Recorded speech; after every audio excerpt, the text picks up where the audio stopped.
proceed for the deliberation. Yeah, good evening, everybody.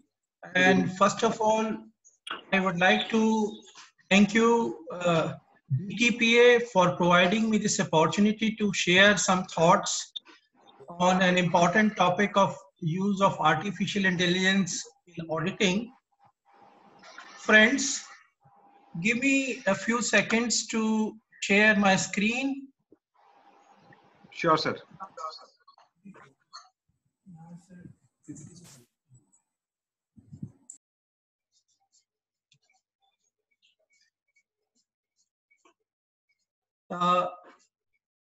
Is my screen visible to everybody? No, sir, right now. So there is the screen has not been shared, I believe, right now. Then green option is there, sir, share screen. Yes, yes.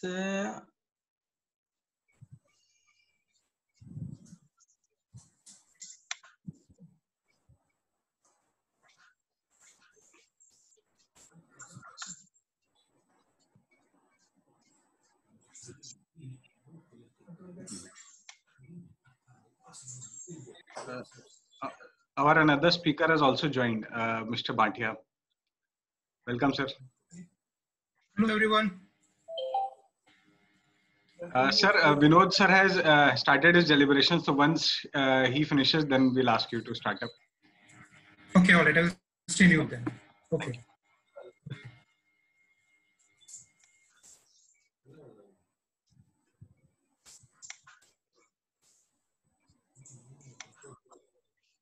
Sorry, I'm not able to find out this. So share screen, are you getting the button share screen? So once you click it, Yes, I pressed that and I don't know why it is not coming. Kashyap sir, there are a lot of screen inside. I think you should close those screen and leave only that screen which need to share. Then you can find out that particular screen.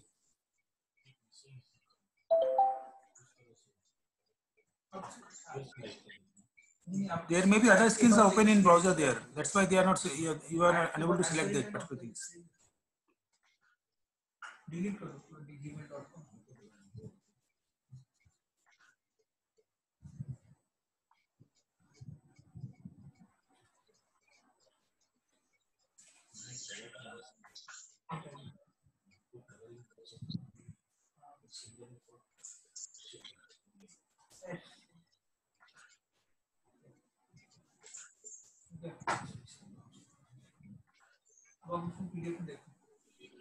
Yes, yes, sir. now it's available.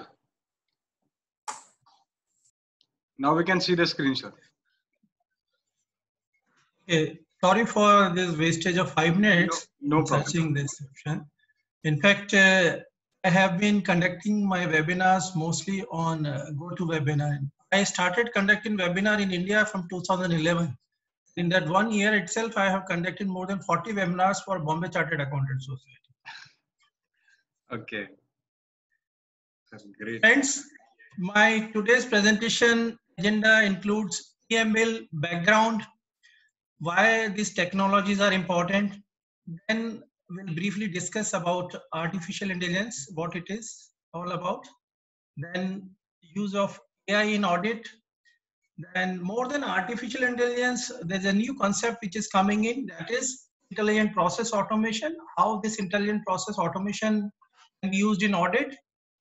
And before we conclude this session, we'll also discuss about ethical implications of use of artificial intelligence in audit. So let us start with the background. I start with the famous quote of Klaus Schwab, who is the chairman and founder of World Economic Foundation. He has said, we stand on the brink of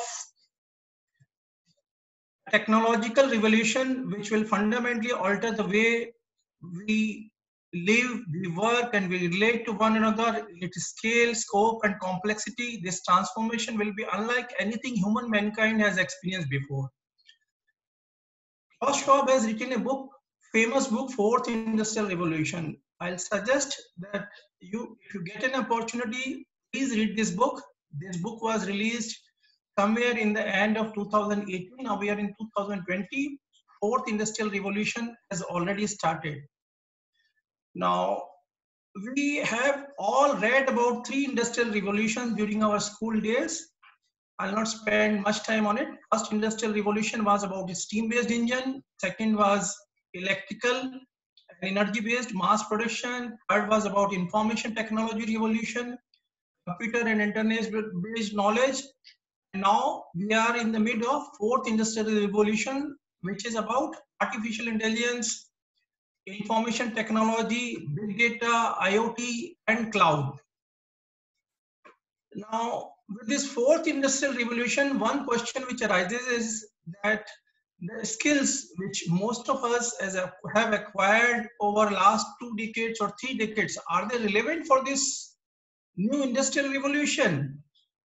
There was a survey which was conducted in US, and the result of the survey was that the case of first industrial revolution, which happened in 18th century, 90% of US workforce were farmers. Second industrial revolution, 50% of US workforce were farmers. In third industrial revolution, 4.6% US workforce were farmers. In fourth industrial revolution, it is expected that 1% of US workforce will only remain farmers, and they will produce enough food grains which will be sufficient for 10 times of the people that were there in 1700. Now, with this fourth industrial revolution, there is talk about a lot of emerging technologies. In fact, Klaus Schwab has identified 17 technologies, and 4 of them are more prominently affecting our audit and financial profession. These 4 technologies are artificial intelligence, robotic process automation, blockchain, and big data. And in this session, we are going to discuss about artificial intelligence and how it will impact about our auditing profession. So let us briefly understand what is artificial intelligence. So to understand what is artificial intelligence, let us first discuss what is intelligence. Is it being very cultured, a very renaissance person? Is it being able to solve problems which nobody has solved before? Is it being human? Is it contingent on the moment on time? Or is it satisfying functionalities? So there was a discussion among global experts, and they tried to answer on it. Then the most closest definition of artificial intelligence is that intelligence has been defined in many ways: the capacity for logic, understanding, self-awareness, learning, emotional knowledge, reasoning, planning, creativity, critical thinking, problem solving, etc. And intelligence is most often studied in humans, but also been observed in both non-humans, animals, and in plants. But in case of machines, it is called artificial intelligence. So there will be, one is natural intelligence, which is human intelligence, and then there is machine intelligence or computer intelligence. So artificial intelligence is all about making the computers that can help do certain things, certain tasks which are primarily done by human beings, which cannot be done by computer beings. Now, here on your screen, you can see some of the examples of artificial intelligence. In fact, artificial intelligence is in our day-to-day use, we don't realize it. And some of the examples of its use are like Spotify, which is a digital music app, and anytime you want to hear a song, you can, you hear it, then Spotify keeps a track of what all songs you are listening, what all music you are listening. So it keeps a track of your taste, your preferences. So next time when you want to hear any song, then Spotify will suggest some of the songs based upon your taste, which it has recorded. Alexa is also use of artificial intelligence, a personal assistant, which many of our professionals are also using. Siri is a very common example. Now Siri is coming with Windows 10. So most of you might have seen it in your computer systems, laptops, or might be using it the same way. It is Cortana. Cortana is virtual assistant created by Microsoft, and it comes with Windows 10. sorry, Siri comes with your Apple iPhone. Artificial intelligence, if we talk theoretically, can be divided in three subsets. One is artificial intelligence, which is basically the programs which have the ability to learn like human beings. How human being learns? We do something. First time when we do it on a trial basis. We apply first method. If it fails, we try to learn from our mistake, then improve upon. Second is machine learning, algorithms with the ability to learn explicitly what is programmed into the computer system. The third subset of artificial intelligence is deep learning. Deep learning is the subset of machine learning in which artificial neural network works, and they try to learn from past experience. So in that case, the big data which is generated by using machine learning, it tries to improve upon its own processes and try to improve on the quality of output. Now, today, artificial intelligence is capable of seeing something. It can see, it can speak. Some of the examples are like Alexa. Then there was a robot, a famous robot which was there. Then AI can hear, for example, your Alexa, Echo, they can hear what you say. Cortana can hear your voice command. I can feel based on the facial recognition, video recognition. It can make out about human feelings. It can smell. New artificial intelligence knows can smell. Some kind of basic smells. For example, in case food has become rotten, it can move. These are some of the examples where AI is being used today. If we look at the AI technology landscape, we find that it has autonomous systems which work at its own, machine learning, which we discussed in the previous slide, deep learning, where the machine improves with its past experience, neural networks basically tries to break down one picture into various neurons and then try to analyze the picture. It is basically used in facial recognition, pattern recognition, some kind of pattern which is generated based on the past data, natural language processing, chatbot. Chatbots are very commonly used nowadays. Now, anytime you call to a bank, to a call center, and you get a response, computer generated response. If you want to look for your bill, press 1. If you have some other query, if you are looking for, say, business payment plan, press 3. So these are the examples of chatbot. Real-time emotion analysis, virtual companions, real-time universal transactions, thought-controlled gaming is the latest entrant, or I'll say the latest use of AI. We all play video games by using those joysticks and other commands. Now, by use of AI, these commands can be given. Computer can recognize what command your mind wants to give, and that can be implemented. This is through use of artificial intelligence. Now, let us understand how artificial intelligence is working. Friends, you all know that in last couple of years, we all have been generating big data. Data, for example, even if we are talking on phone, data is being generated. Data, personal data, talk, and because these calls are also recorded, that also amounts to data. So this data can be used to identify different kind of patterns. And these patterns can be then developed into business predictive models. Predictive model is to identify something which can help in future predictions.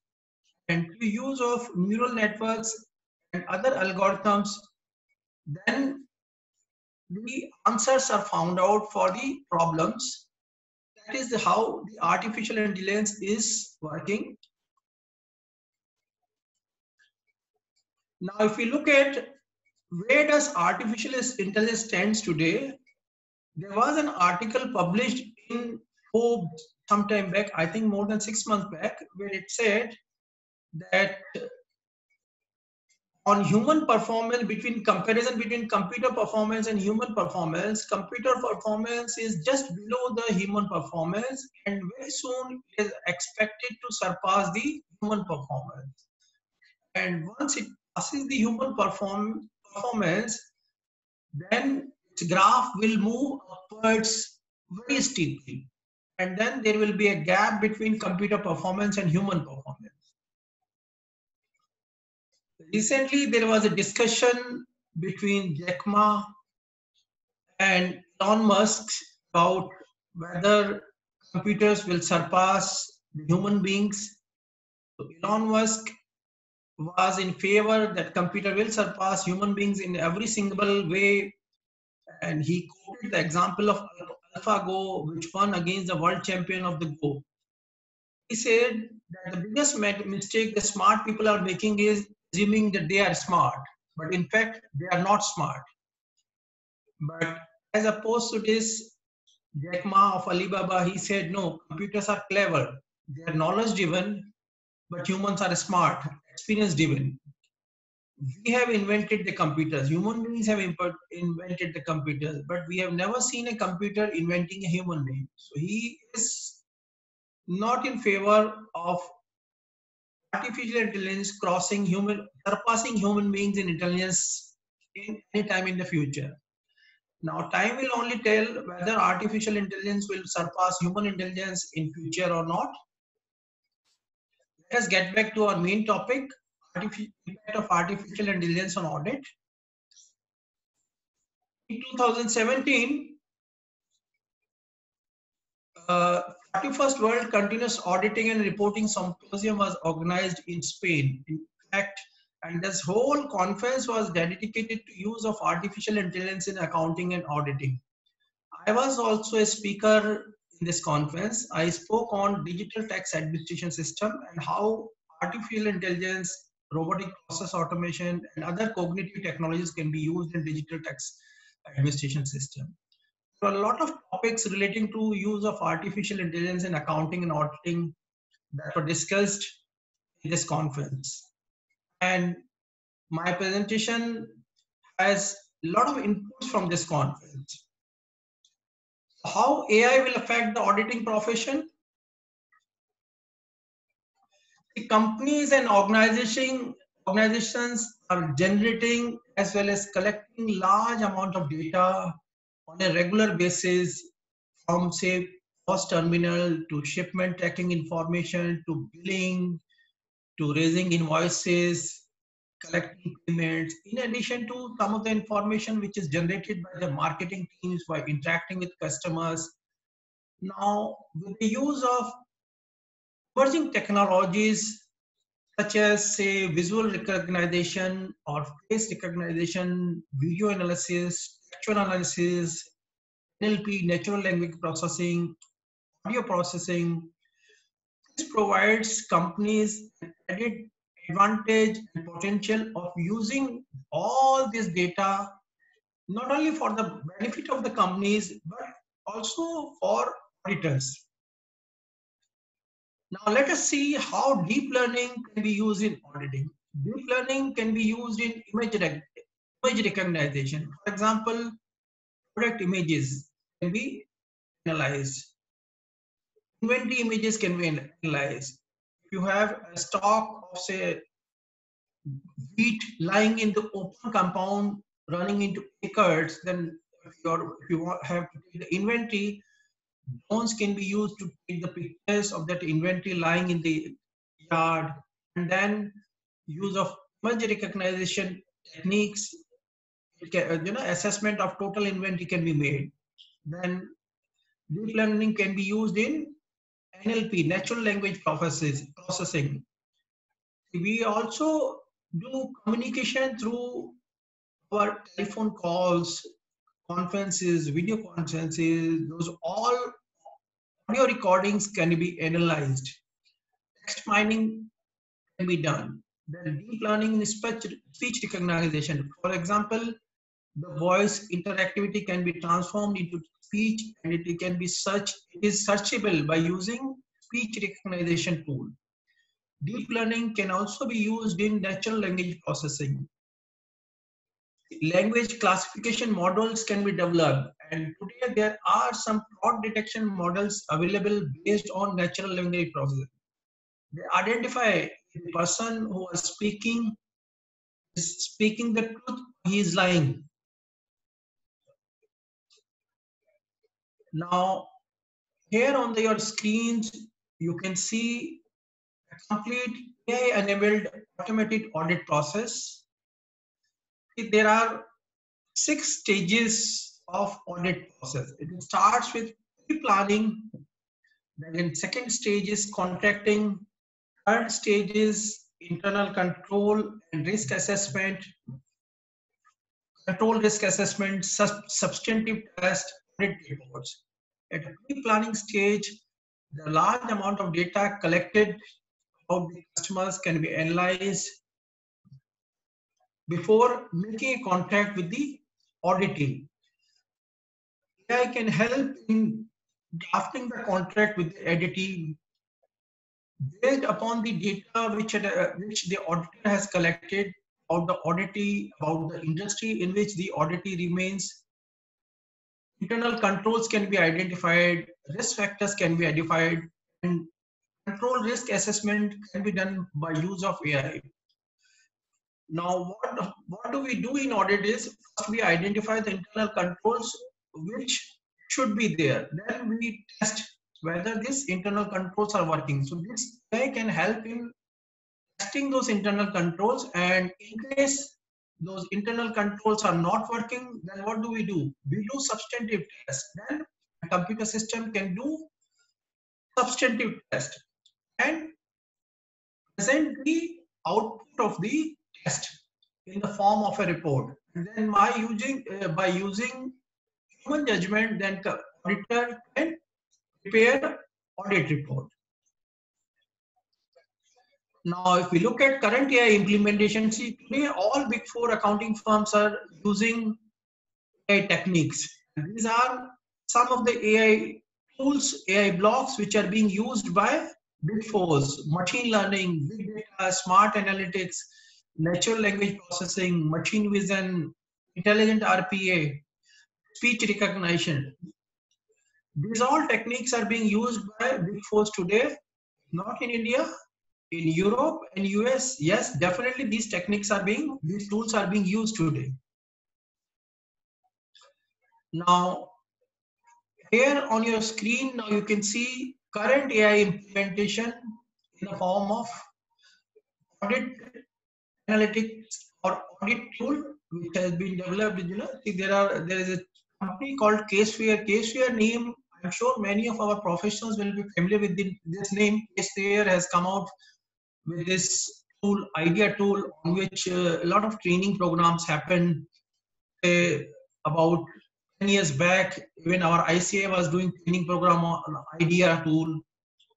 And recently, one company which has become very prominent in use of AI for audit analytics purposes, Mindbridge, North America-based company, which is using data analytics tool that can help auditors. Now we discussed about use of AI. Now there is a new concept which is coming up. It is intelligent process automation, use of intelligent process automation in auditing. In 2018, I participated in 9th Transformative Technologies Workshop in Washington, DC in USA. There, one of my co-speakers was Abigail Zhang, Chinese lady who was doing PhD in use of intelligent process automation in auditing. She presented a paper on use of IPA in auditing, and next few slides are based on her presentation on use of intelligent process automation in auditing. The IPA is basically a collection of technology that expands beyond RPA. RPA, we saw one of the important technologies, emerging technologies of 4th industrial technology, robotic process automation. IPA goes beyond RPA, and by using other technology, for example, artificial intelligence, cognitive computing, and other technologies like data analytics, drones, smart contracts, Internet of Things, and others. A collection of these technologies can help the auditors. That is intelligent process automation. This intelligent process automation, auditor is always there in the loop, and it has identified three-pronged approach to IPA. One is sense, computer vision, natural language processing, sensors, drones, IoT, etc. They will sense, and then AI-based AI and other cognitive technologies, they will do the work of thinking, and RPA will execute the workflows based on the input which it is getting from the think tank.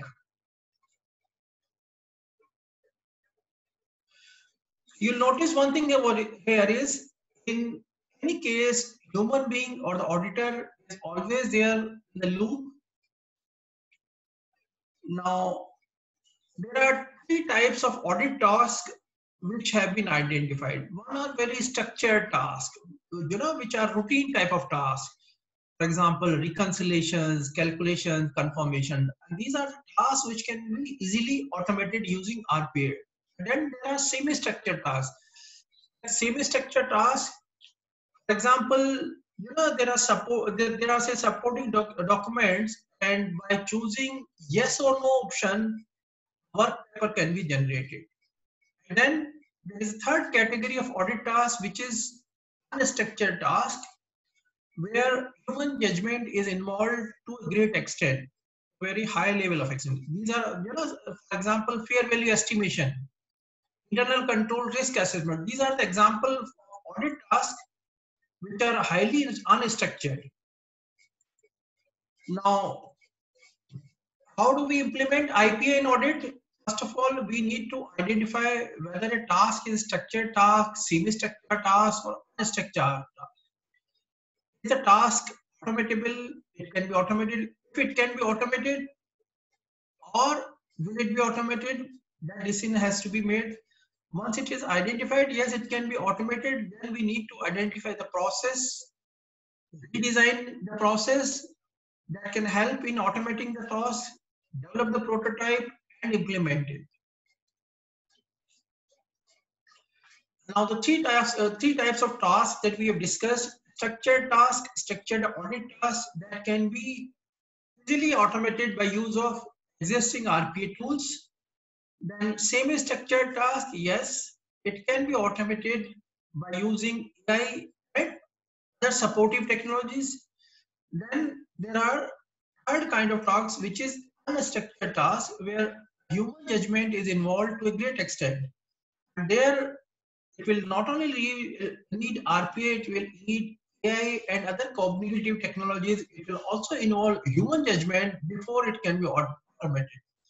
So you'll notice one thing: at each of these stage, in each of these tasks, auditor is always there in the room. Now, when we are discussing about using artificial intelligence in auditing, then there are ethical implications for use of artificial intelligence in any of the technologies. Casey Kozyrkov, chief decision scientist of Google, has said AI represents a fundamental leap in human progress, but it is not the genie that is dangerous. It is an unskilled witcher. The artificial intelligence doesn't have its own mind. It works based on the commands which are given, based on the program which is designed. So there could be human bias, there could be other factors which can lead to the wrong judgment. Why do we need to consider ethics in the use of artificial intelligence? The increased use of automation and artificial intelligence audit will result in a shift in the auditor's role and level of involvement in the audit. But responsibility will remain with the auditor only. World Economic Forum has said that by 2025, 30% of corporate audits will be performed by artificial intelligence. 2025 is not far, we are in 2020. There are benefits of using AI. AI has capabilities to review unstructured data on a real-time basis and provide a concise analysis of numerical, textual, and visual data. Now, let us have a look at what could go wrong with the use of AI systems. One is security violation. Data collection and usage of AI can lead to privacy or security violation. Second is data inaccuracy, therefore algorithm inaccuracy. Third is biased data. Data doesn't represent the true population, result in unfair and incorrect decisions. Complex AI model can result in unexplainable decisions, therefore the decisions which cannot be defended in future. Users of AI relying wholly on the system and not performing the reasonable test of AI audit. And there could be some of the regulation violation also by use of AI. For example, HIPAA in US and North America.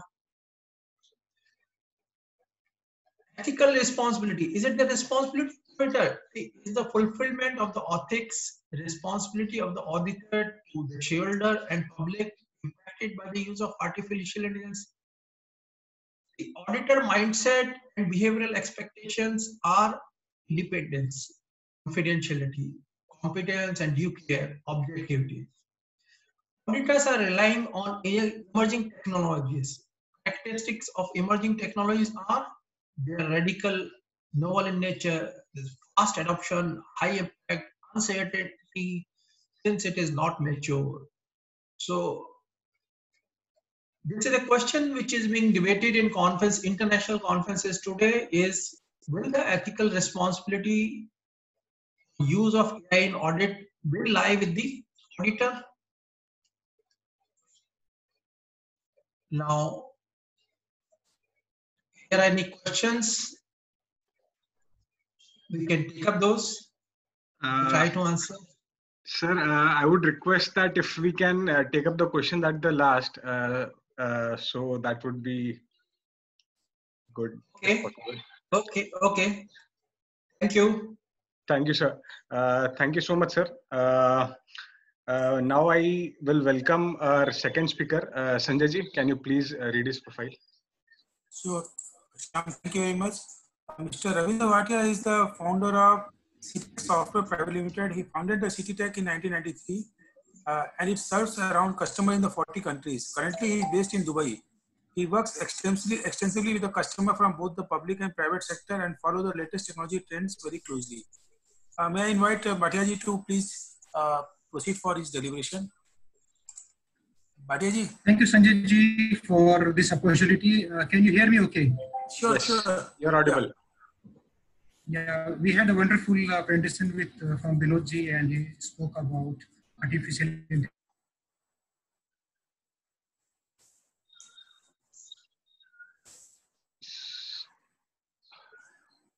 Ravinder ji, your audio is not coming.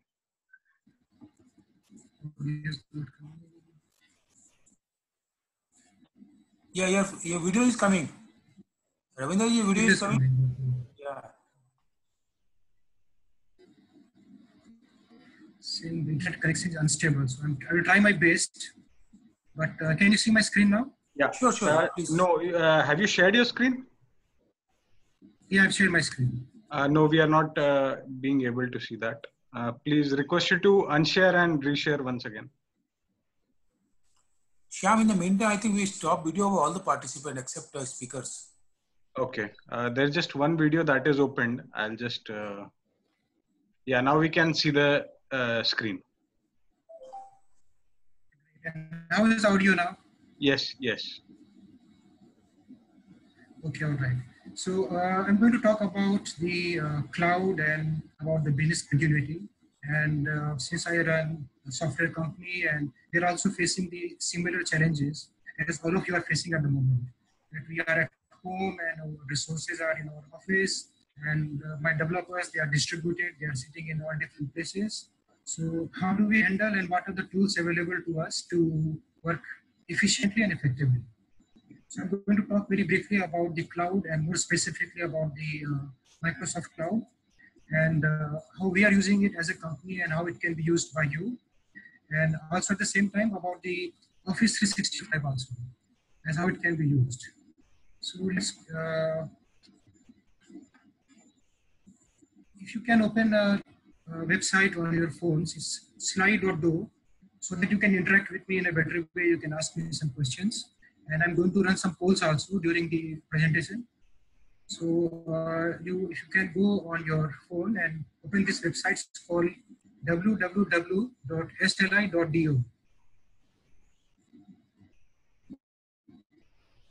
And then it will ask you to enter an event code, and the event code is GTPA.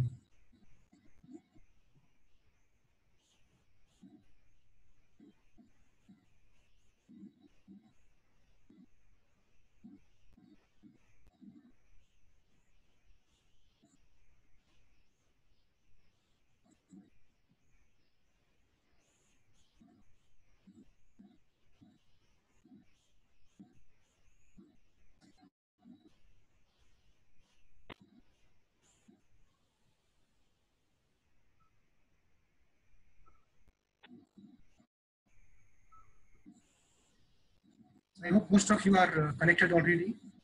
Yes. And you just enter the code. That will be the. And just to check if everyone is able to see what I'm doing. I'm sending out a question on your phone. You can Sir, request you to be a bit louder, please. Surely, I will try my best. I will speak up.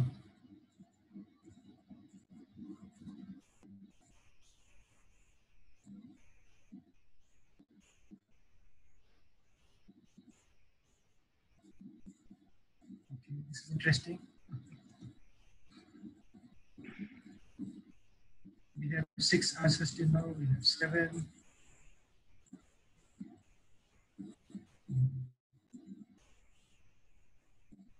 And how many participants do we have at the moment? Sir, 42 participants. 42. Okay, let's wait. Let's get some more responses. We have 7 responses till now. Wait. All right, this is good.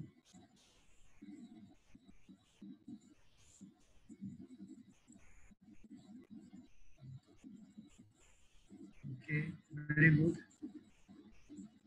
More people are being more productive. 61 to 90% is increasing now. Very good.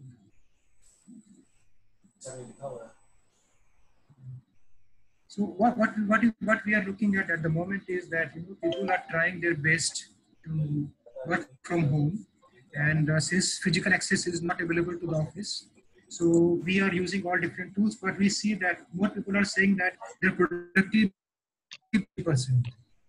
So 40 to 60% productivity is not good for any company. We definitely need to do much better. At our company, we are working little above 90%. Because everyone is working 10 to 12 hours every day. And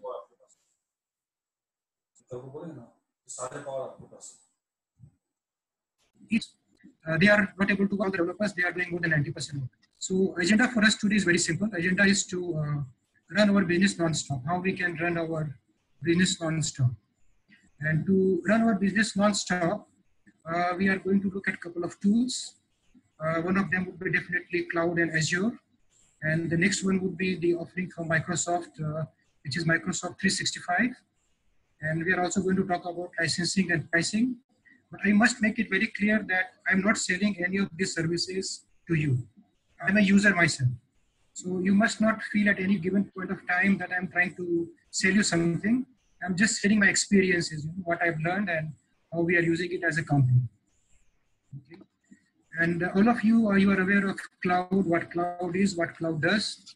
So when we talk about the cloud computing, we see a server which is not in your office, not with your service provider, with your ISP, but somewhere very far away from you. I'm giving a very simple definition. And one use case for us to use a cloud service would be to use the Gmail.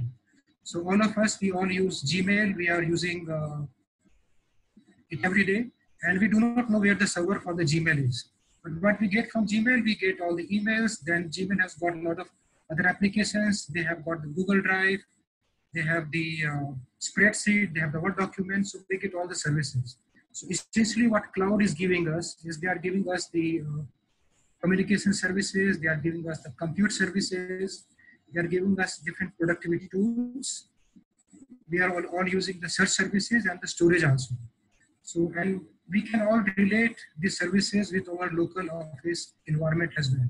We use computers in our office, we use email systems, we are using office tools like Excel or MS Word, and then we are using all different search services, and then we need to store the data. So as an audit firm or tax consultant, you will have a lot of data to be stored, which we should be able to retrieve 24/7 from anywhere in the world in a very secure way.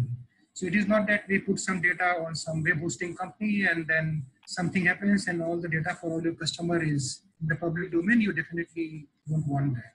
So this is where we start talking about the cloud computing. And the key benefits of the cloud computing is that it is cost effective. A lot of people think that when we are going to use the services from Google or Amazon or Microsoft, they are going to be a little expensive. But if you see, even in the medium term, they are not expensive because you don't have to buy expensive servers. You don't need any hardware or software maintenance guys. You don't have to worry about backups. Backups is a big issue. I'm going to talk a bit more about the backup. And if you have a demand, increase in demand, then you have to buy more equipment. But when the demand goes down, then can you sell this equipment to some other person? You definitely cannot do that. And more importantly, it has to be reliable. I will give you a very small example which happened today morning. So I was sleeping peacefully and I came to India for 2 weeks, but don't ask me how I'm here still now. And when I will go back to Dubai, I really have no idea. So I got a call from office that there is a fire in the office building today. So we have a building in Prathapaditya Road. It's a 4-story building where we have our office. So I said, okay, what kind of fire it is? Like you get very alarmed as what is it? So they said there is smoke in first floor and we can see some sparks coming out. So when you see some sparks coming out, it's always a danger sign, which means there's something wrong with the electrical. I said, okay, try to reach out to some more managers and in the meantime, shut off all the electricity, all the main cables in the building. So they did shut off everything and then I went down, I decided to drive to the office after like 3 weeks. And I saw there that there was like some small problem. There was some leak from the AC unit. Gas was coming out. And so much gas came out that the whole floor, it was looking like there was a cloud, but there was no fire in reality. We said, okay, there's no fire. Let's call the AC guy. He will fill up the gas tank. But think of us as a company. We have UPS. We have redundant power supply. We have multiple ISPs. We have multiple servers. We have backup policy. So if things would have gone wrong and if everything was in one place, I would have been in a very big problem today morning itself. But God bless that there was no fire today. But then we realized that, there was not a big problem today. But what we did even before the lockdown came in, that we created around 70 virtual machines on Azure. So these machines were the exact copies of the PCs, which were for the developers. And rest of the guys, they are connecting through VPN to our office. So even if there was a fire in the office, 70 guys at least would be working non-stop because they connect to a box which we have created in Azure, and it is like their PC. All the tools are there. And what will happen after the lockdown? What we will do after the lockdown? We can just shut down these PCs and we do not have to pay any more subscription. So if I have to buy more laptops for each and every employee, very high capacity laptops, then I would be spending a lot of money in that case. But what we did, we created virtual machines. We are paying around $75 for each of them, which is like $5,500. But then we don't need to keep it. If we feel that the lockdown will finish in, say, 5 weeks time or 6 weeks time, we are paying for the computing by every hour we use. And what we have done, that we also have put a facility where we are scaling down the resources every night. So 10 o'clock in the night, all the resources which we are using are coming down automatically. There is no manual intervention. 9 o'clock, it goes back to its own capacity. So for the night time when the developers are sleeping, we are actually bringing down our billing by 40% again. So when you say that cloud is expensive or it's like, more, you have to pay more money, then you have to see the comfort it gives you in continuity and how you can scale up and scale down. And also when we are talking about the same thing, I'm going to talk again, you are all accountants, who know more about it. And when we are doing something on-premise, then we have to put in the server, we have to put the storage, we have to set up our own network. And one thing which we always ignore is the backup policies, how we back up, at what frequency we do backup, where do we back up. We had a customer earlier, the company name was Graphite India. So they used to back up every day. They used to have the tape drives, it was long time back. And one day they had a big fire. Their office is near the Park Street. So what happened that all the backup they were creating were kept in the office itself. So when the fire came in, even all the backup was gone. So there are some guys who are doing their backup religiously, but if you don't have a proper backup policy, then you're definitely going to lose the data. So you have to think about the backup, you have to think about the business continuity and the disaster recovery, and how you're going to keep the data in a different place. For small companies, small audit firms, even for the mid-sized companies, to have a disaster recovery site is a very expensive and difficult proposition. And of course, you need the technical personnel also. Some of them will have the in-house, some of them will have the outsourced. When it is outsourced, then you have to probably wait for a day or more to get the support. But when you are going to the cloud, then you don't have any physical infrastructure. You just subscribe, you pay for what you use, and then you scale up or scale down depending on your requirement, and then you just put it up where you don't need it actually. But the good part is that you don't have to worry about the backup cost. It is being done automatically. Every 10 minutes, every 15 minutes, you have a backup being done. We have another customer, it's a very large media company. Their global company is called WPP. So WPP is the second largest media company in the world. And they had, in one of the agencies, they had a malware attack. So what happened in the malware attack, all their personal computers and servers, they were encrypted. And then there was a notice coming on each and every server and in each and every PC that you pay some money in Bitcoins, then only your machine will be decrypted. And in one single day, they had 125,000 computers locked. So how do you think a company like that can recover and get back to the feet if they do not have the proper backup? So they went to backup, but when they took the backup, they realized that whatever backup they have is also encrypted. So it was a very dangerous situation for them because they don't have a lot of data from the server. But one thing that saved them, their life, was the Office 365. So their emails, they did not go down for 1 minute. All the Word file, all the Excel file, which they had stored in their OneDrive, they could go back 2, 3, 4, 5, 6, 10 different versions, and they could actually recover most of the data. So from the user side, they could recover 99% of the data on the single day. Till this date, they could not recover the data from the server. They will never be able to recover the data. At least, the business did not shut down fully. So, the backup and the business continuity is very important, and cloud is giving you that facility here. And it's more about how you are empowering all your employees. So when we are talking about Office 365, and it is being a cloud-based platform, then it is connecting all your employees. It is giving you the tools where one Excel sheet can be edited by your voice is breaking. Simultaneously. One Word document can be edited. I will try to speak little slowly. So what I was trying to tell that Office 365 is giving you tools to work together as a team. So there is a tool which is called Team. I don't know how many of you are using it, but it lets you do video calls, audio calls, meetings, chats. You can have meeting rooms by topic. So every day when we get up in the morning, we have 2 or 3 calls set up with all the team members, and we all connect there and we all start our work.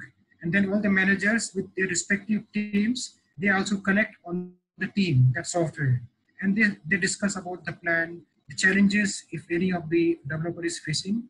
So there is team which you can use. When you are using Word or Excel, you can do, multiple people can be editing same documents. So maybe there is an audit report, or there is a balance sheet, on which 2 or 3 people they want to work, they can work together. They can work simultaneously. So there are a lot of tools which will let you work together. And then we are talking very briefly about the Azure. So all the virtual machine which I told you that we created for our company, they're created on Microsoft Azure. And to create one server or one PC for one of the employee, it doesn't take more than 2 minutes. If I ask my office hardware guy that, okay, we have a new developer joining in, and can you give him a PC?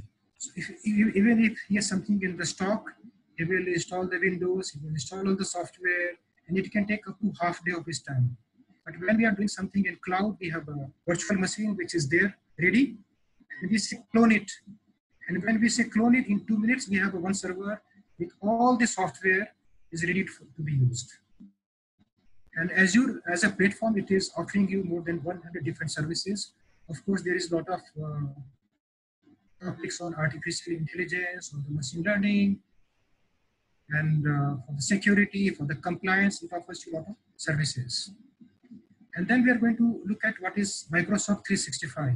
So I do not know how many of you are using Microsoft 365 in your offices. So I will tell very briefly. Earlier, we used to hear about Office 365. That was the cloud version of our Office. So when I say the cloud version of our Office, which means that same data, whatever you have, is available to you on multiple devices. So if I have something on my laptop, I have something available on my phone, it is available on my iPad also, and I do not have to do anything. It is getting all synced up automatically. So if I'm working on my office laptop, I come home, I start work on my home laptop, I get access to all the files which I had there.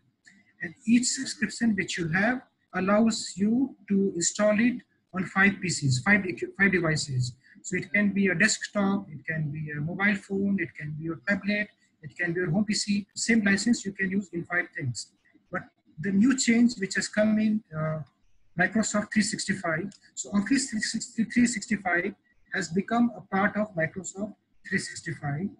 And they also started to offer you Windows 10 as a service. So a lot of you may have a Windows license in your office. But when you subscribe to Office 365, Microsoft 365, you start getting it as a service also. And the license which you have is upgraded to a Pro version. A Pro version has got more facilities. It has got higher level of security. It has got higher level of compliance capabilities. So it becomes the Windows 10 Pro. But if you have an older version of Windows, for example, some of you may have version 8 or version 9, then you first need to upgrade it to version 10, and then you install, subscribe to Microsoft 365, and automatically it is getting upgraded to version 10.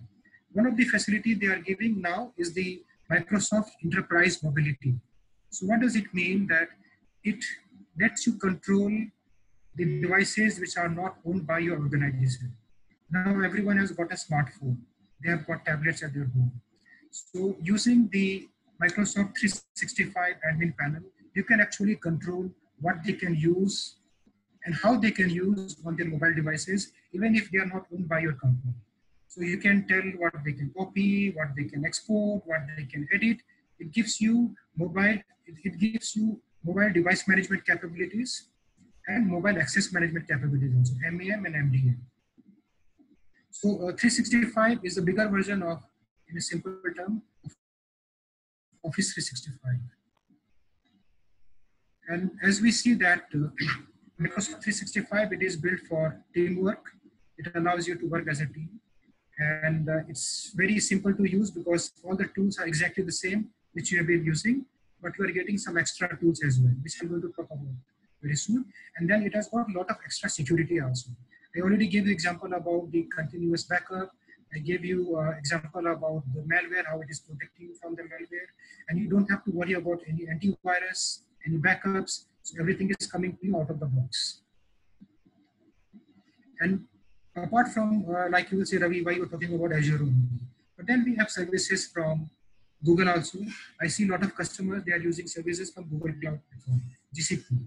So on GCP also, they have the email functionality. Everyone is using Gmail. And then you have the word processing, you have Excel file. All the tools are coming in to you from Google as well. And then we have AWS. AWS is not offering you any productivity tools, but they offer you all the computing need that you need. And then here we are going to talk about the cloud-only model. So when we get into a pandemic situation like this where we are in now, and imagine that there was in reality a fire in the office. If we had a cloud-only model, then we would be in zero worry because everything would be on cloud. And as a company, we are already, I would say, 90% there on the cloud-only model because all the source code, all the files, all the data, apart from the tally accounting software that we are using, everything is on the cloud only. So very soon we are going to see more and more companies, they will definitely go for cloud-only model. This pandemic, this COVID incidence has given us the opportunity to think about it so that our business can be non-stop.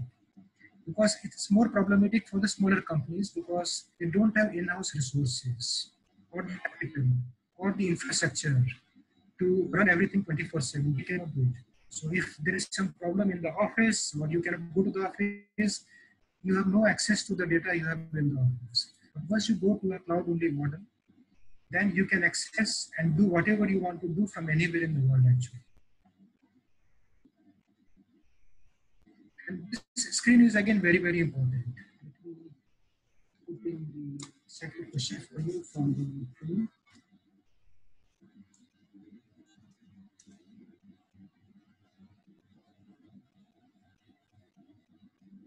So now on your phone, you will see the another question, it's again very relevant about the continuity. So now I'm asking that, how do you manage hardware and software in your office? How does it work?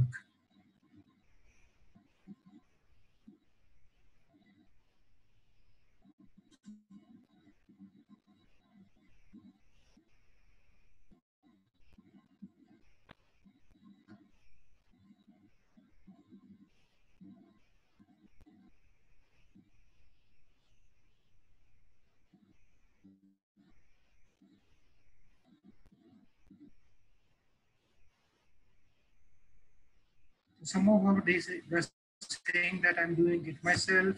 Some of them they have a service provider and they are giving them very good service. These are very lucky guys actually. All of them are very nice.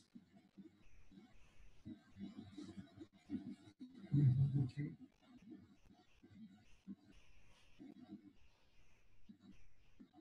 So another key challenge which we see here is the uptime. Even if you have an in-house guy or if you have a service provider who is very good, some of them are not very good. Or a lot of guys will have their own knowledge also. They would like to, like me, they want to look at the servers, they want to look at the computers, they want to look at the operating system.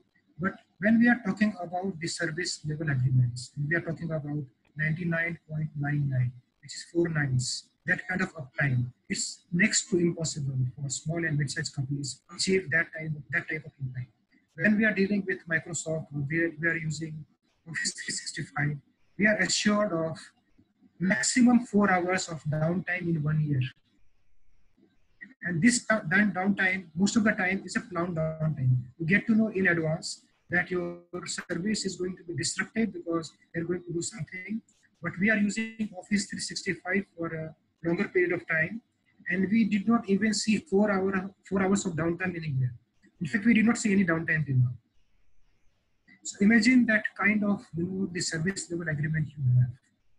Whatever small money you are paying to Microsoft or any other cloud provider, that it will definitely help you in achieving your goal for running the business non-stop, continuously.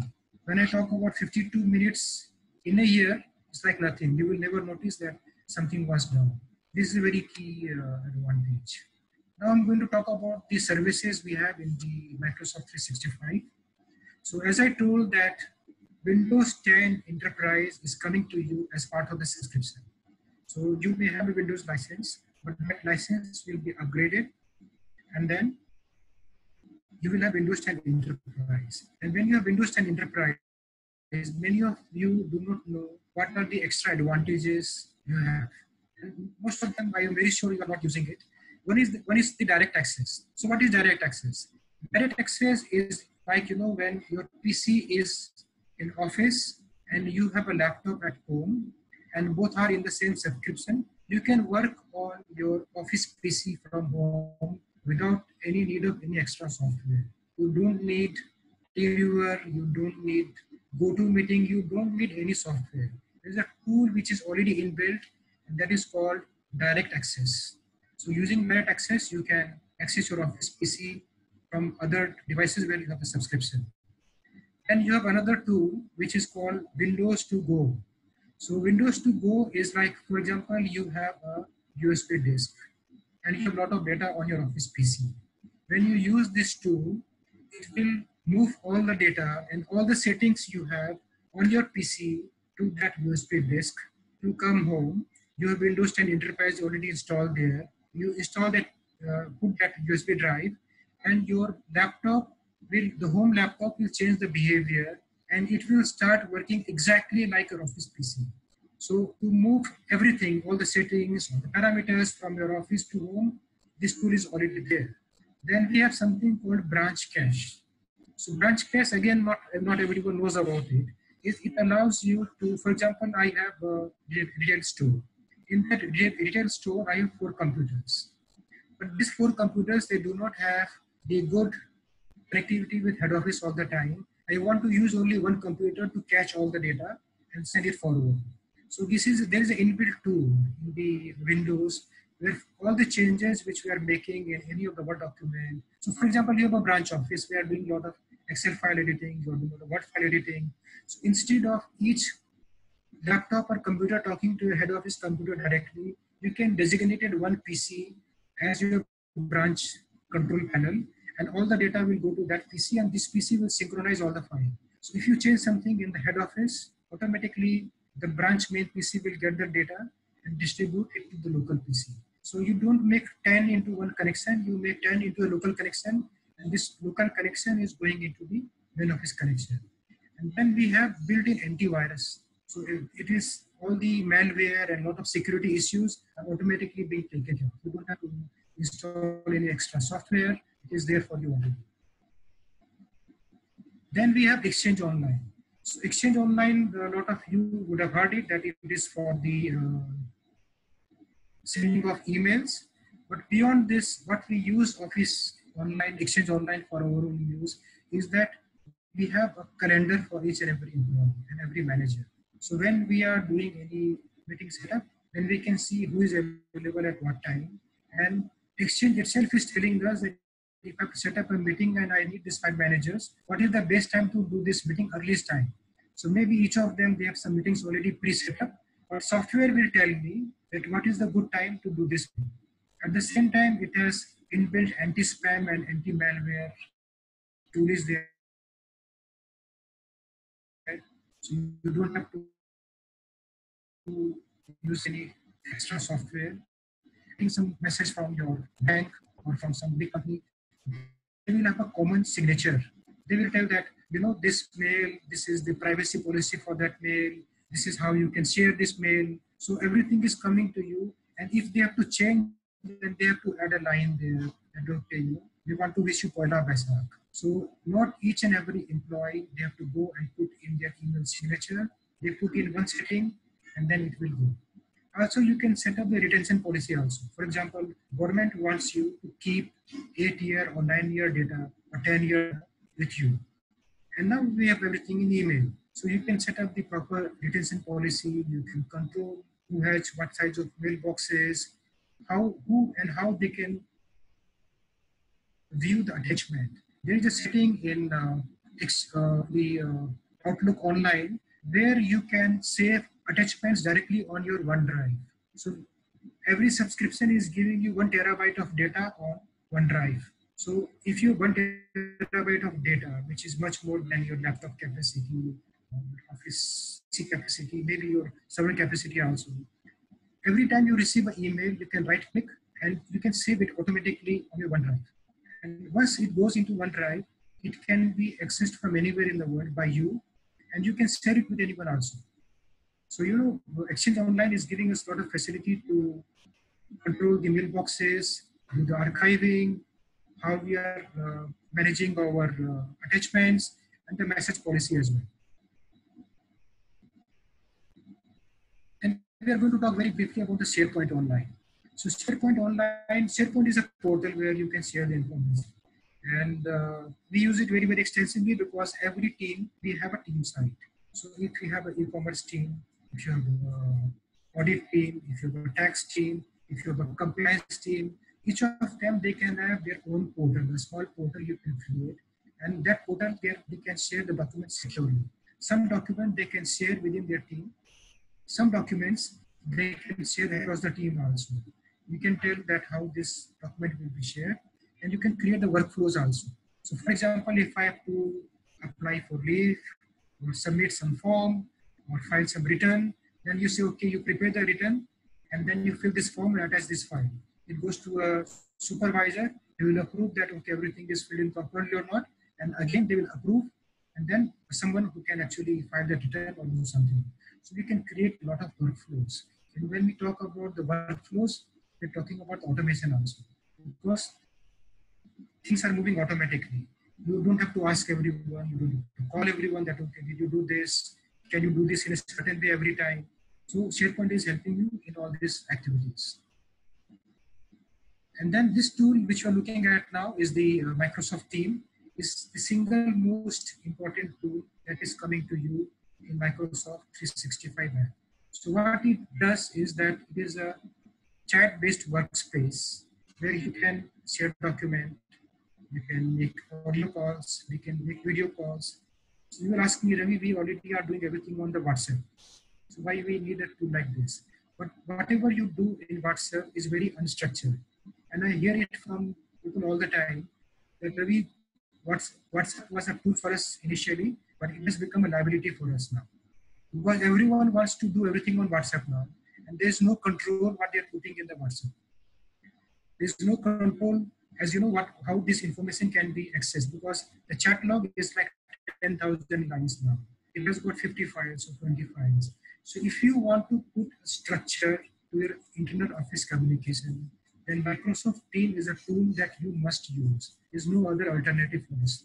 Where you can do audio calls, you can do video calls, you can connect across multiple devices, but more importantly, everything is logged.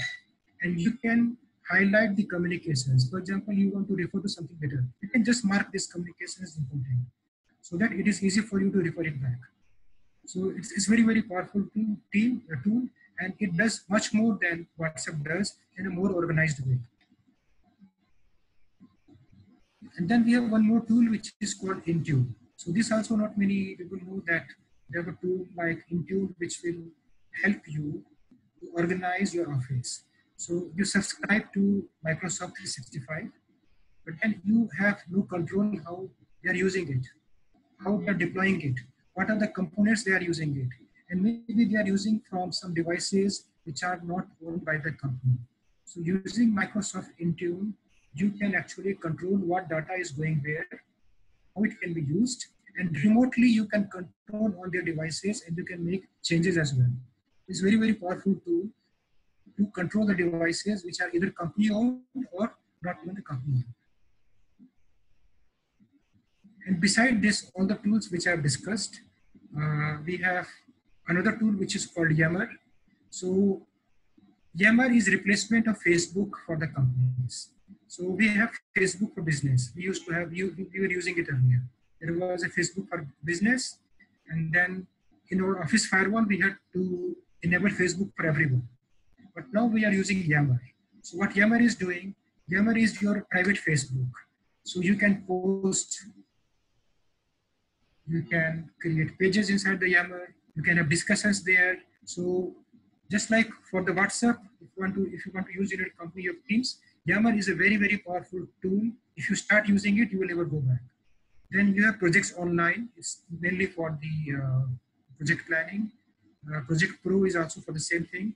And the Visio Pro is to create the flowcharts. Then we have Dynamics 365.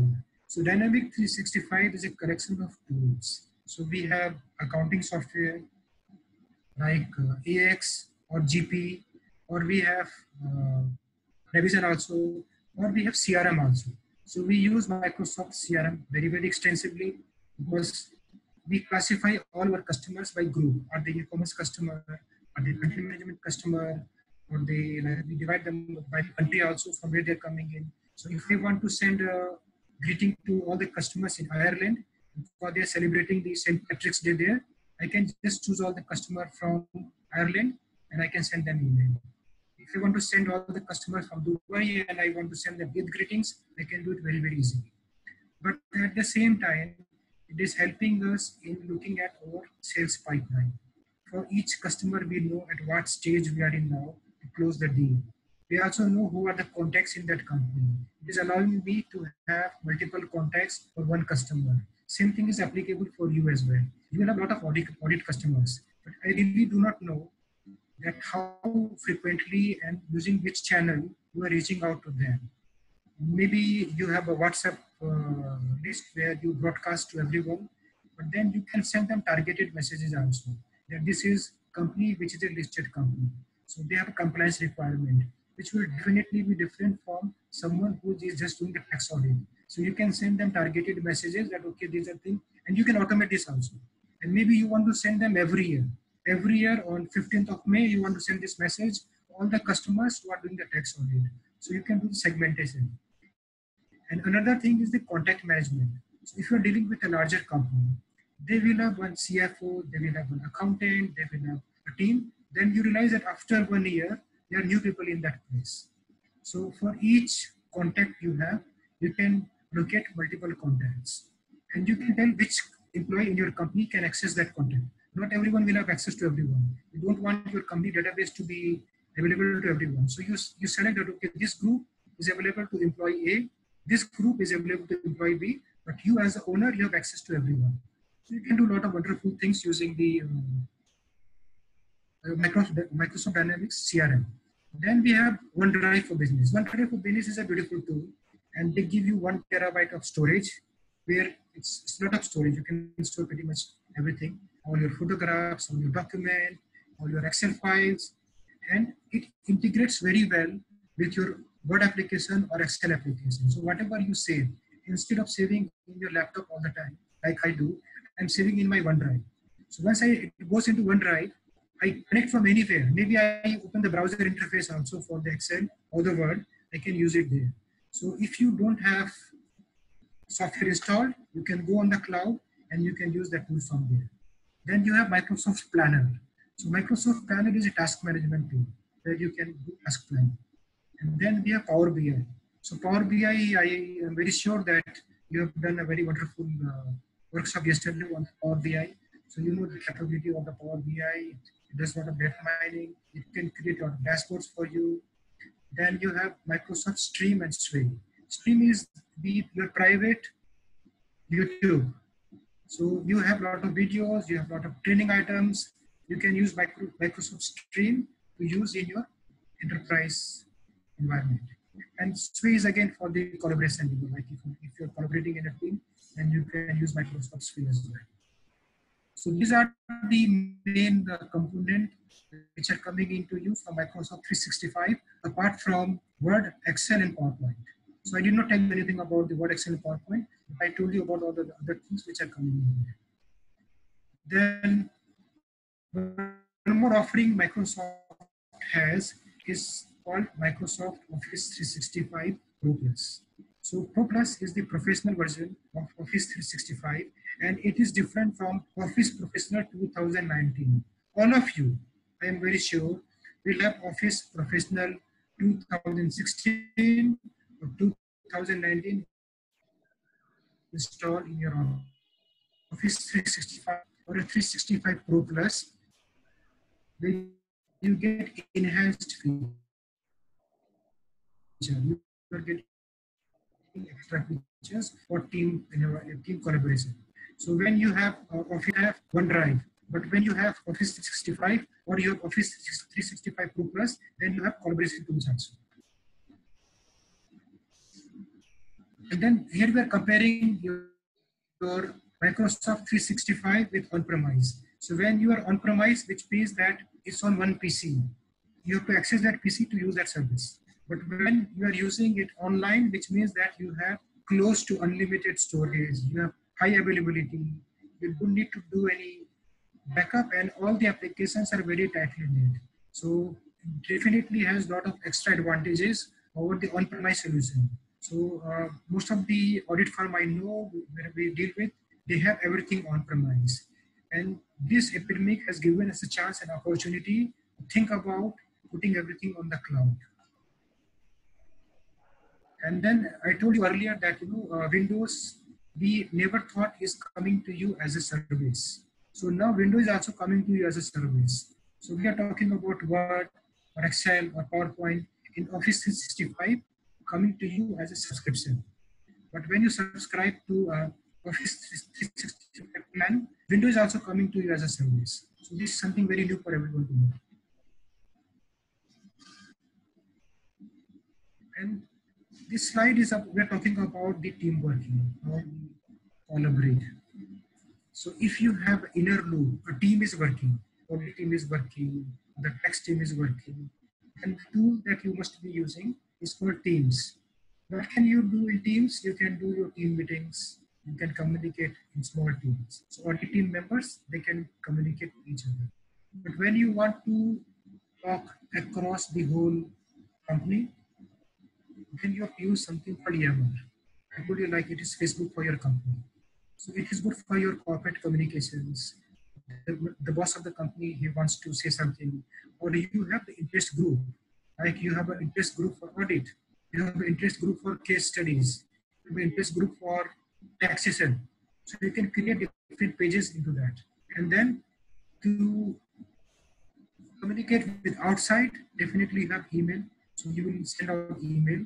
And in between of everything, we have SharePoint. So SharePoint is the content repository you have where you can share the data and share the document in a more secure way. So this should be the typical, I would say, framework for your internal communication. And I have taken one slide. Here you can see that more than one person are editing the same document. So we have one person, his name is Robin. So like very clearly who is editing what. You can see it very, very easily. And this is a Yammer page. So it's like, as I told you, one Facebook page. So you have connections, you have presentation planning, you have marketing campaigns, you have audit activities, you have tax activities. You can do everything here on your Yammer. It's a very, very powerful tool, and it's a very, very good substitute for Facebook. And I spoke to you about the SharePoint. So SharePoint, you can create the communication sites. We see a lot of attrition in the companies, in the software companies or the IT firms. So you may have article clerk, he had a lot of knowledge, but when he lives with a lot of knowledge for the company also. But if you put in a culture of creating the communication sites, which means that the data will remain, the knowledge will remain with your company. Like in our company, if we integrate one payment gateway or we do certain thing, then we publish it in our SharePoint portal also. So anyone from a different team, they want to do something, they first of all, instead of searching on Google, they search in our SharePoint portal. And after the SharePoint portal, they can actually go to Google. So SharePoint should be a very, very vital tool for you to keep the knowledge in your company, because a lot of articles, they will become the CA. When they will become the CA, they will go somewhere else. But whatever research they have done, you should be able to retain in the company if you have a SharePoint portal. And trust me, it is very easy to learn. You can learn in a day's time. A lot of tutorials on YouTube, you do it for 2 hours, 3 hours, and you can start creating the pages and start creating the sites. And I'm going to talk about the subscription options you have. So to meet the different business needs for large companies, small companies, or home business also, you have different subscription model available to you. And once I show you the price, then most of you will be very happy actually. So you have for enterprise companies, you have E3, E5, and then Microsoft Office 365 F1 is one product which no one will come and sell you because it is close to free. But most of the employees in your company will be very happy with F1. And you don't even pay like 400 rupees a month for this subscription and you get a lot of things around.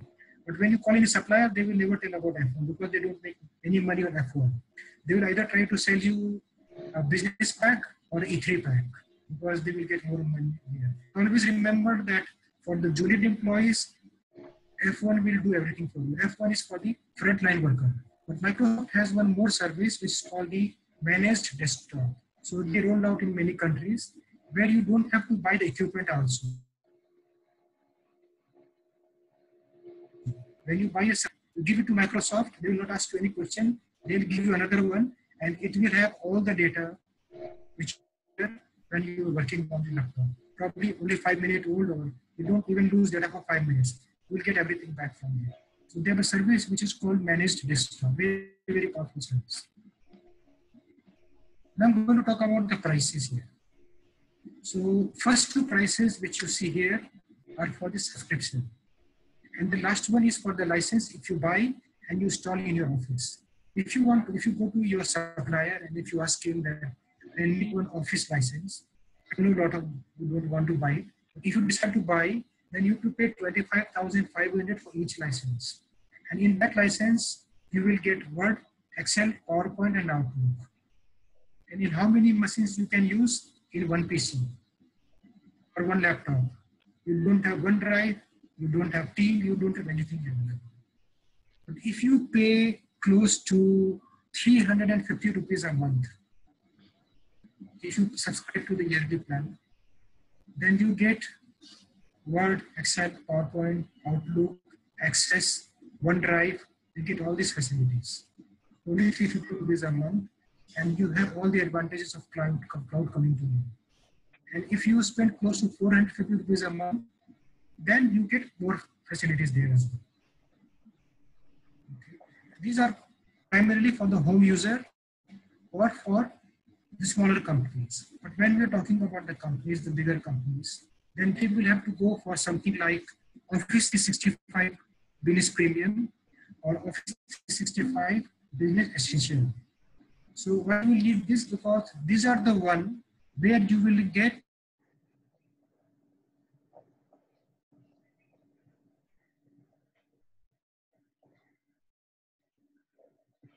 Bhatia ji, your voice is not. Business Premium.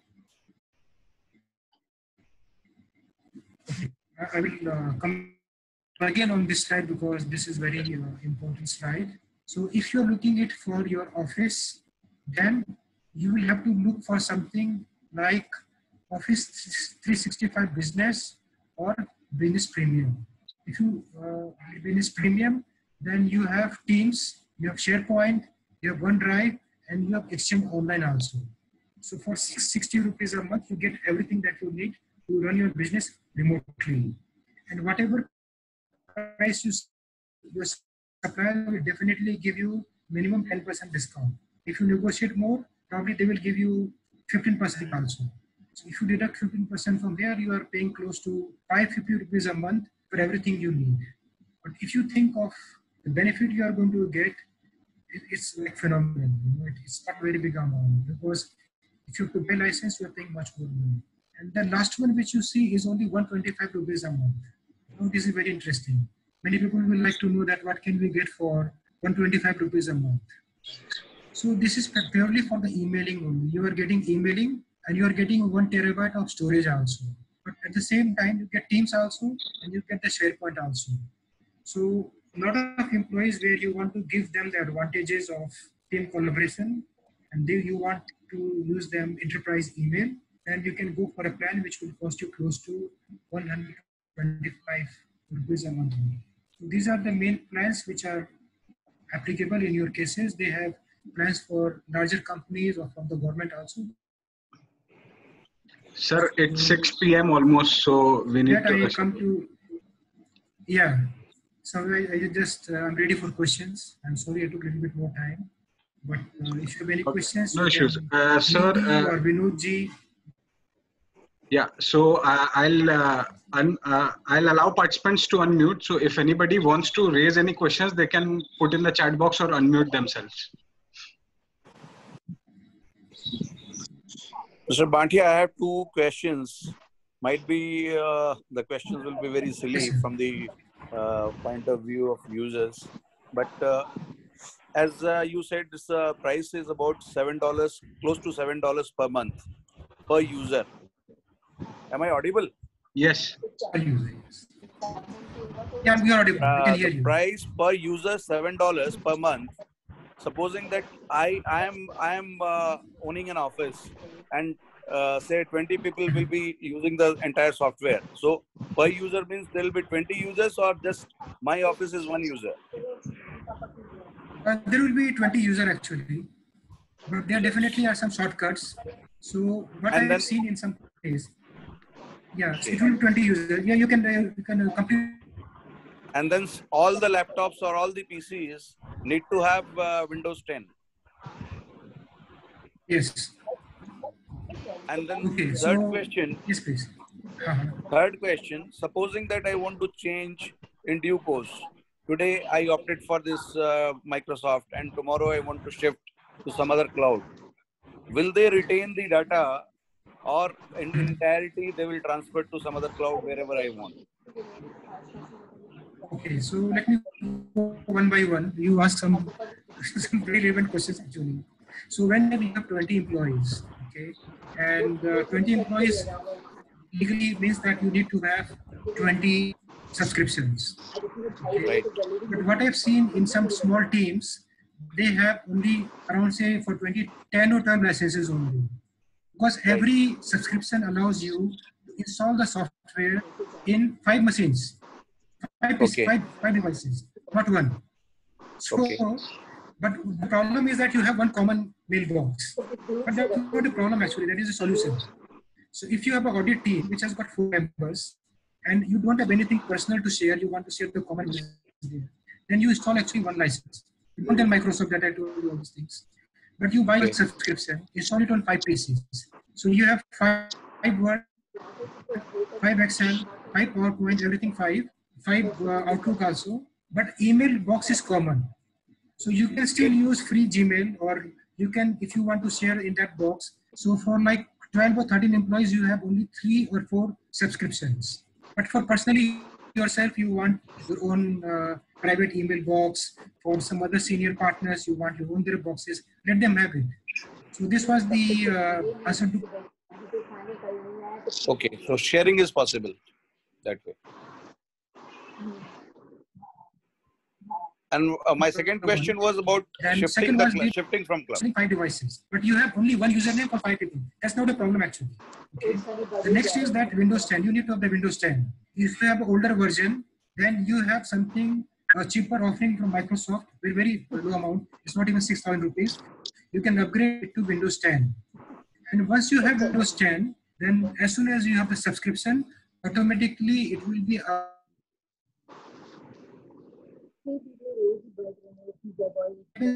if I unsubscribe, right? So when you are subscribed, it goes back to Windows 10 automatically. You don't have to do anything. Number one. Number two, that you told me about your data also. That your data, you have the Word file, the Excel file. So, yeah. So you asked me about the data, you know, that when you discontinue the subscription, then what will happen? Okay. So you can get this data back. You can take the backup from there. Move it to any other cloud provider. So if you have probably say 10,000 documents or 10,000 files in your OneDrive, you can actually take it back and move to some other cloud provider. So the facility you will always have. You will get your data as it is. I can just take it back, or I can just copy it. Will it remain still on their cloud? Unfortunately, they do not like each other.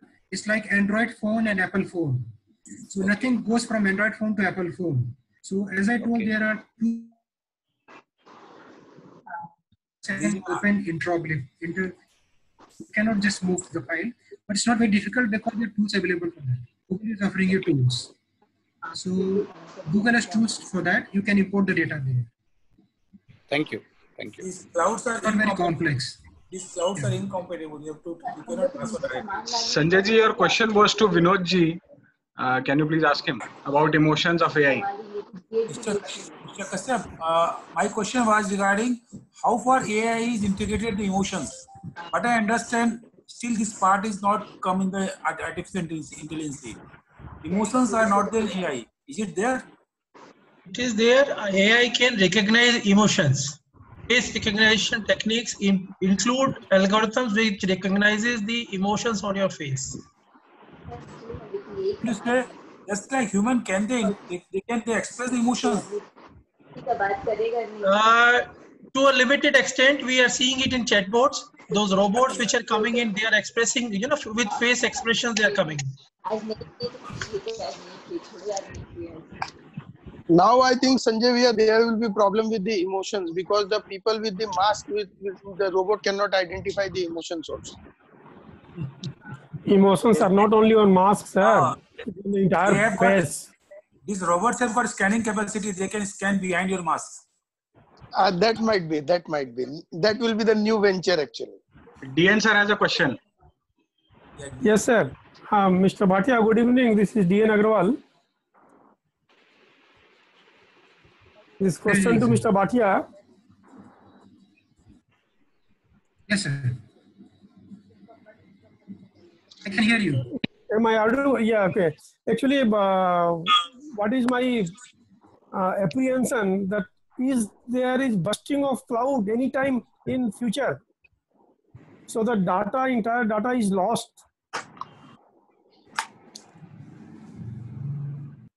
Could you repeat, DNV? Could you repeat your question? Fear for I am afraid of if this cloud burst and entire data is lost, and the people will be nowhere. So what is the safety? Okay. So I have some very good news for that. Yeah, the safety I will tell you. Okay.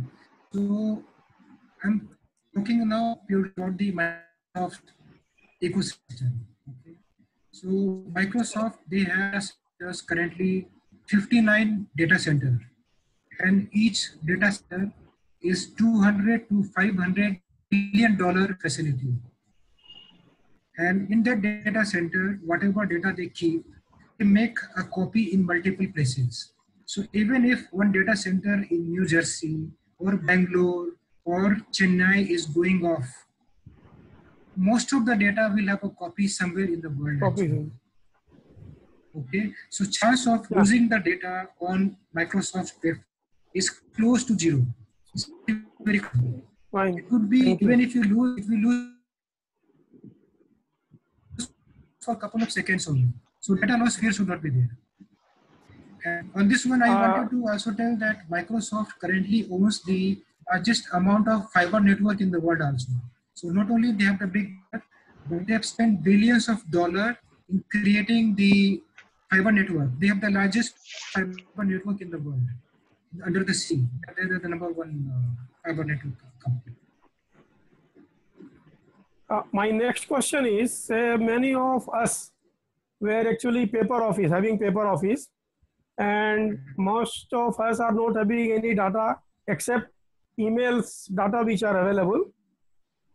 Next lockdown period, so whatever, 15 days, 20 days, how can use this cloud method so that some work can be done at home? See, data which you have in the office in paper,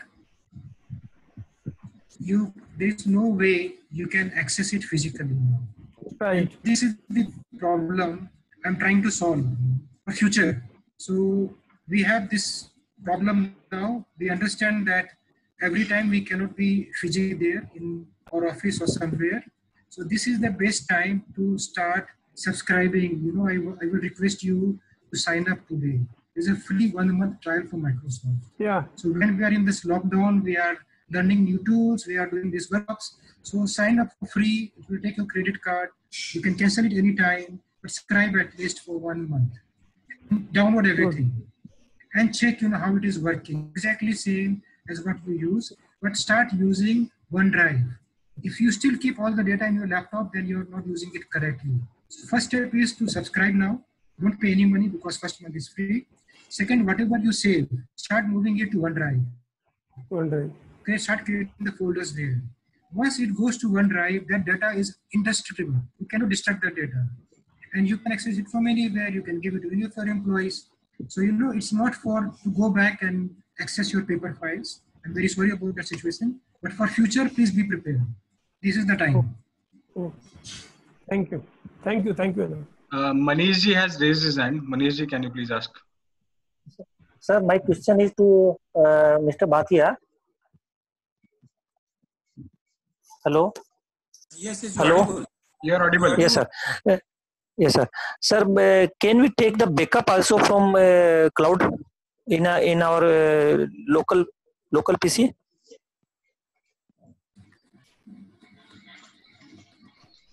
In case required. Hello. Hello. Can we take backup also in? I could not hear anything. Yeah. Can we take backup also in our local PC, local computer? Manish ji, Bhatia ji, I think your voice is breaking, but what I yeah. I'm repeating the question of Manish ji. He's asking for whether he can take the backup of the data. Yes, sir. Yes, but definitely you can do that, and you must do that actually. So it's not about that you must do that or your file. Yes, please. Okay, sir. Thank you. Manish ji, you can just to add on, you can take the data backup. It will come in zip file from the cloud. You can take a OneDrive. You can take the full backup. It is possible. Okay, sir. I have a question for Vinod ji. Vinod sir. Being a SME, small practitioner, most of the SME practice in traditional do the traditional practice. So how soon they should be accustomed with this AI thing and everything, so that in future they are equipped to conduct the audits and everything. This continuous auditing software now with this IPA thing.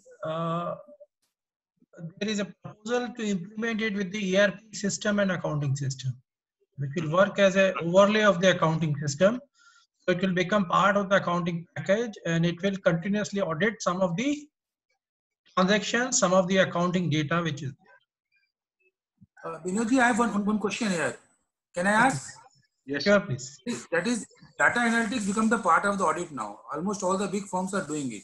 So could you suggest any software which are meant for SME and this middle class firm, which they can use for data analytics in their audit? See, these two names which I have shown in my presentation, Caseware and this MindBridge, they are the leading ones. What I would suggest is maybe what you can do is you can visit their websites, see the video demo which are available there. And depending upon your needs, see, because for a small organization, sometimes your needs may be fulfilled by doing data analysis using in Excel zone. Yes. Okay, but for the large organizations which have, say, turnover running into thousands of crores of rupees, there are multiple transactions, then probably you need data analytics software, which can help you in auditing. But for the small firms, I can, see, we are also working on developing some, continuous auditing module, which will work along with an ERP system. And once those kind of systems are available, that they will be available for SMEs and MSMEs. Okay. Okay. Manish ji. Sir, I have one more question. Yes, please, Manish. Yes, sir. Sir, can we upload our tele file also on OneDrive? Means can we run our tele data also from OneDrive, Microsoft OneDrive? Tele is, so you can take definitely backup on OneDrive, but Tele currently does not run from Azure. Okay. They do not run properly there. So that problem remains. So one solution is that you create a virtual machine there. So for Azure, when I was talking about the Azure initially, you can create virtual machines like we created, and these virtual machines are like PCs in your office. Okay, and you can use it exactly same way as your desktop PC. Okay, and you can install Tele there. Which company providing means is Microsoft providing virtual machine? Yeah, they are providing you virtual machine. Yes. Okay. Mr. Bhatia, right? Just you are talking about the virtual machines. You need to install Tally also there. Yeah, so what you can do, you can move your Tally installation from your office to this virtual machine. Okay. So then you can access it from anywhere. What is the approximate charges, sir? So charges which it will never cross for Tally. I'm telling very specifically, 4,000 rupees a month. 2,000 rupees per month. 4,000 rupees. 4,000 per month. Yeah, it will be highest. It can be much lower than that as well, but highest will be 4,000 rupees. Mr. Bhatia, Azure is free now. Azure is free now. Azure Microsoft Azure is free now. No, see, no, it's not free. When you sign up, they give you a credit of $600. Okay, yes. That $600 will go a couple of months actually. You start paying only after that. Okay. So there are promotions from Microsoft all the time, but then you have a PC which is running 24/7 and backup is being taken automatically. So you get a lot of advantage. You are putting it in virtual machine. But Tally is an application not suitable for cloud. They need to come with better offering to run in cloud. But for now, you can put it as a virtual machine.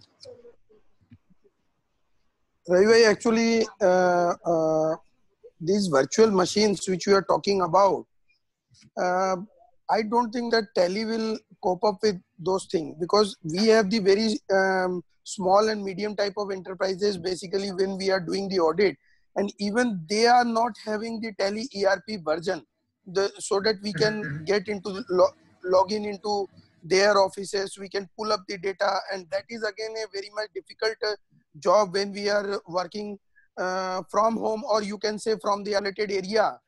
We don't want to go to the office, or even if we want to go to office, we don't want to come into contact with the people. So that again, it will be, I think, a little bit of difficult. If you can throw some light on that. President, first of all, it's not. Hello, can you hear me? Yeah, we can hear. Okay. Yeah. So virtual machine is one thing, and any version of Tally are different things. They are not linked actually. So even if you don't have Tally ERP, you can install the other version in the Tally in the virtual machine as well. Okay. And if your customer had the data on the virtual machine itself, sitting in your home, you could be accessing their computer as well. Everyone would be on cloud only. We are not there at the moment. Okay. But if they were on the virtual machine, you could log into their virtual machine and get the data. Okay. Sir, can you organize some seminar for virtual machine demonstration? How to install Tally on virtual machine? Yeah, it will not take what I would say a lot of time, but I need to get access to a Tally license. Okay. Hello? Yes, a Tally license. Yeah. So I will check, how I can deploy. But if I get another opportunity, we'll try to do a small workshop for all of you as how to deploy the Tally on a virtual machine. I just need to sort out the licensing part because they don't have the demo version. But let me figure it out. If I can do that, reach out to Shyam. Then I will organize it for you. It will take only 10 minutes. Because as far as licensing is. Because most of our clients are running on Tally accounting software, and right now we don't have access to Tally software, in our lockdown period. So that is the main problem. Ravi bhai, as far as licensing is concerned, we have so many licenses. Kamal, just to interrupt just a second, Kamal. Manishji, you can approach the Tally. They are giving 1 month license free up to 8th April. That is available. Tally license version, online license version. Yeah, license version they are giving to free for 1 month up to 30th April. You can access them. They will allow you. Sanjay ji, can I interrupt? Sanjay ji, can I interrupt? Sure, definitely. Yeah, definitely, please. My view is Tally ERP is already having a cloud facility. Manish ji, Tally ERP, Tally already has a cloud, and if you have proper connection or proper payment made, I don't know whether they charge something extra or not, but I am using Tally ERP on cloud, and I get the data. I can operate that account from anywhere. Okay, but in that case, your office PC must be open, no? No, sir. No. My office Not PC required. is closed. Still, I am accessing the tele data. Yeah, that is available in cloud, Yeah. and for 1 month they are giving free also. No. It's not. Mine must be paid system. We is are paid. using it for quite No, some for time. this period. Yeah, no, not for this period. We have been Not using for it in this past period. also many years. And parallel entry is permissible through cloud. Supposing your office, branch office is in Bangalore, on the same system, your branch office can put in some entries. My Calcutta office will be putting in entries. My Bombay office will be putting in entries, and all through cloud. Yeah. So my question to Ravinder ji is, whether if I am having that one cloud data on already one cloud, is it safe or is it meaning wise to shift it on some other cloud? No. See, if you have the cloud version of the Tally already. Yeah. So first of all, Tally doesn't offer you. Tally is not a cloud company actually. They must be having arrangement with somebody else, but we are working on cloud. Yeah, they must have. Cloud, yeah. So if they use some data center from Microsoft or Amazon, you will get the same stability and same availability when you are using their ERP service. In that case, you don't need to create a virtual machine because your data is already publicly available to you. So you don't need to move. At least Tally, you don't need to.